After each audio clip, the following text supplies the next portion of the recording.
इंतजार और फिर जोरदार अटैक। शातिर शिकारी तेंदुआ ने अपने से बड़े साइज के शिकार पर धावा बोला और फिर शिकार का काम तमाम कर दिया। जो विल्डर बीस्ट कभी कभी शेरों के छक्के छुड़ा देता है, उसे तेंदुए ने आज दबोच लिया था। ये सब तेंदुए ने कैसे किया, हम आपको अब वो भी बताते हैं। जंगल में दोपहर का वक्त था।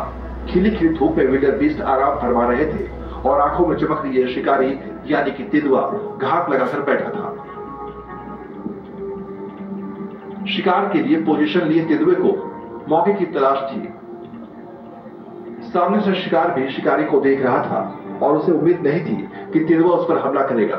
लिहाजा विल्डर बीस्ट तेंदुआ को देखने के बाद भी मैदान में बैठा रहा।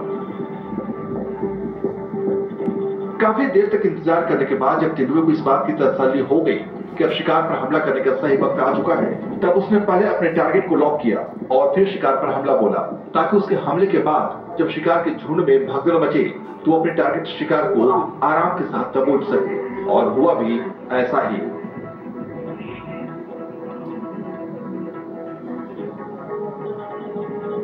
तेंदुआ के हमला करते ही सभी विल्डर बीस्ट अपनी जान बचाकर भागने लगे और तेंदुआ ने अपने टारगेट शिकार पर अटैक कर उसे अपने जबड़े में लॉक कर दिया।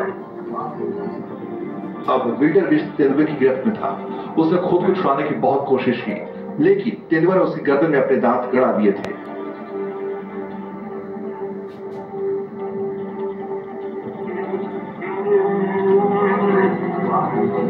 विल्डर बीस्ट तड़पता रहा और तेंदुआ उसकी गर्दन पकड़े रहा।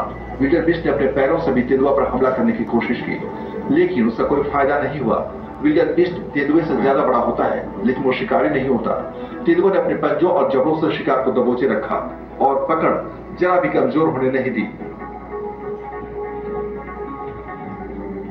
और फिर जब एक और विल्डर बीस्ट जमीन पर गिरा तो फिर दोबारा उठ नहीं सका। उसका काम तमाम हो चुका था।